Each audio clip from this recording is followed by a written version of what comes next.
Hello, welcome back to the reading of the poem of the Man-God, written by Maria Valtorta, Volume 2, Chapter 174, Part 2, The Sermon of the Mount, the Beatitudes, Part 5, Encounter with the Magdalene.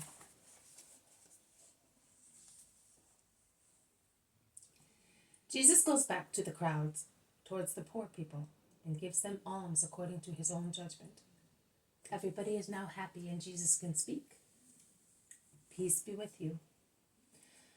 I explain the ways of the Lord to you, that you may follow them. Could you follow the path that goes down on the right side, and at the same time follow the one on the left-hand side? You could not, because if you take one, you must leave the other. Even if the two paths were close together, you could not walk any length with one foot in one and one in the other. You would end up by being tired and making a mistake, even if there was a wager. But between the path of God and Satan's, there is a great distance, which becomes greater and greater, just like the two paths that come out up here.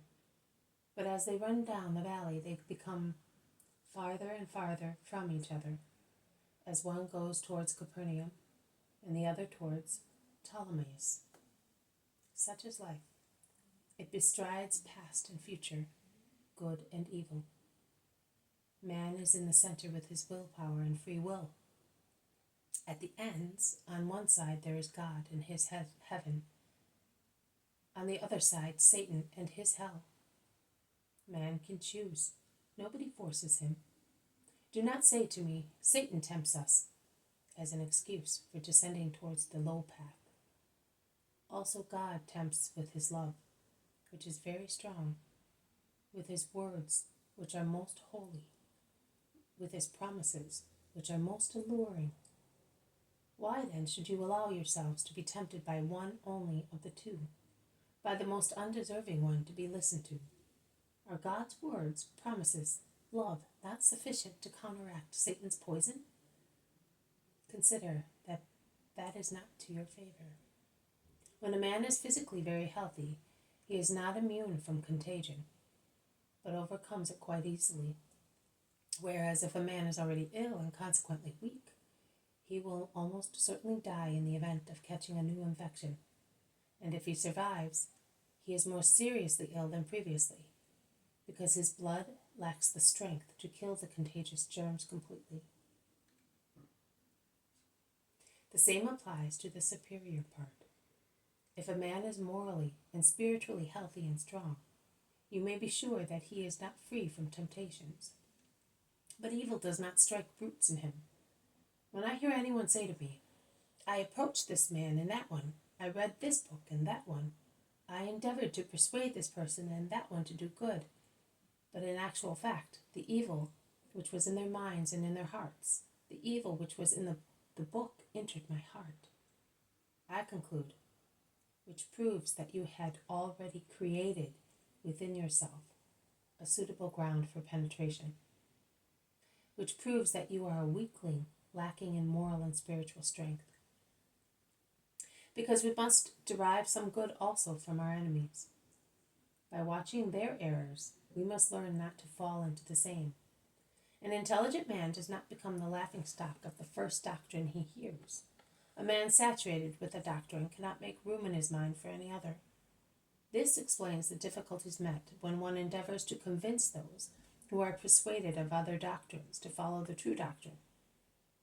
But if you admit that you change your mind like a weathercock, I can see that you are thoroughly empty, that your spiritual stronghold is full of breaches, that the dam of your mind is leaking in hundreds of places, through which good water runs out and foul water runs in, and you are so stupid and listless that you are not even aware of it, and you do not see it. You are a wretch.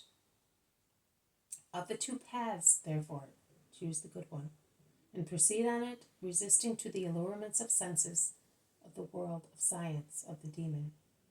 Leave half-faiths, compromises, pacts with two people, one opposed to the other, to the men of the world.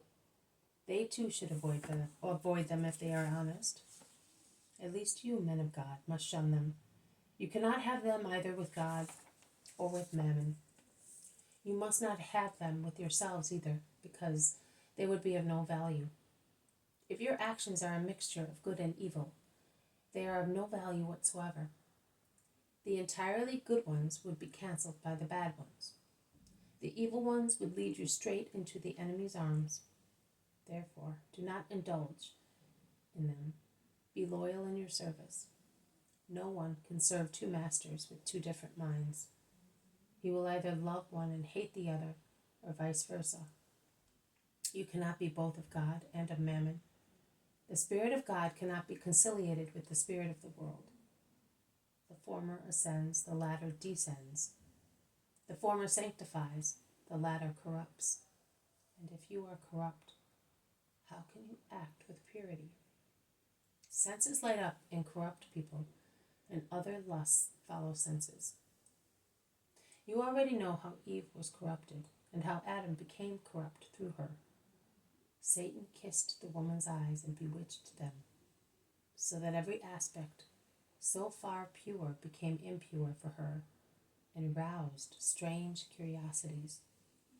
Then Satan kissed her ears, and opened them to the words of a new science, his own.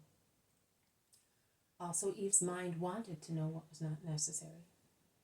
Then Satan showed her eyes and mind, now awake to evil, what previously they had not seen or understood. And everything in Eve became sharp and corrupt. And the woman went to the man, revealed her secret, and persuaded Adam to taste of the new fruit, so beautiful to the eye and so strictly forbidden so far. And she kissed him, and looked at him with mouth and eyes already fouled by Satan's gloomy disorder. And corruption penetrated Adam, who saw, and through his eyes he craved for what was forbidden, and he bit it with his helpmate, and fell from such height into mud. A corrupt person will draw another person to corruption, unless the latter is a saint in the true sense of the word. Watch your eyes, men, both the eyes of your bodies and the eyes of your minds. If they are corrupt, they can but corrupt all the rest. The eye is the light of the body. Your thought is the light of your heart. But if your eye is not pure, because since the organs are subject to thought, a corrupt thought will corrupt also senses. Everything in you will become obscure, and a seducing haze will create impure phantasms in you. Everything is pure in him who has a pure thought, which causes a pure look, and the light of God descends as a master where there is no obstruction of senses.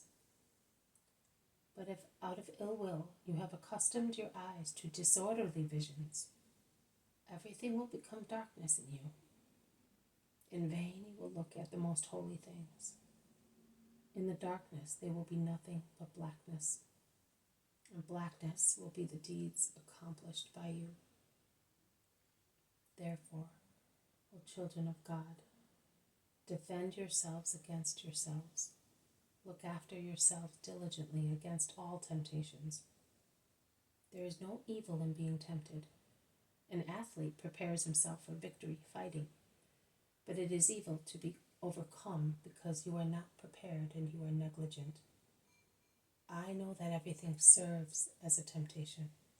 I know that defense is exhausting.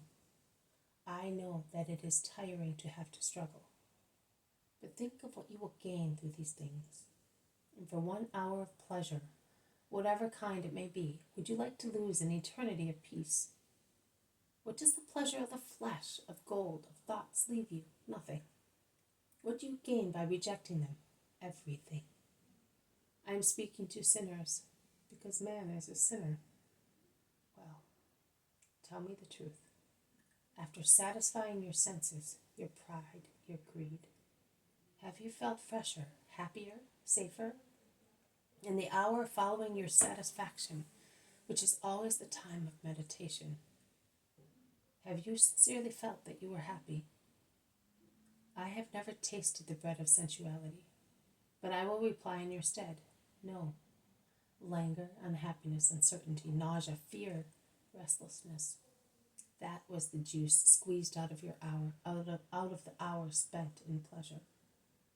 But I beg you, while I say to you, never do that, I also say to you, do not be inflexible with those who make mistakes. Remember that you are all brothers, made of one flesh and one soul. Consider that there are many reasons why one is led to sin. Be merciful towards sinners, and kindly help them and take them back to God, showing them that the path they have followed is full of dangers for the flesh, the mind, and the spirit. Do that, and you will receive a great reward, because the Father who is in heaven is merciful to good people, and he knows how to give you 100-fold to one. Now I say to you, and here Jesus tells me that you must copy the vision dated 12th August 1944 from line 35 to the end, that is, to the departure of Mary Magdalene. This has been a reading from the poem of the Man-God, written by Maria Valtorta, Volume 2. Chapter 174, Part 2 of the Sermon of the Mount, the Beatitudes, Part 5, Encounter with the Magdalene. Thank you for listening. I will see you tomorrow. May God bless you, and may peace be with you.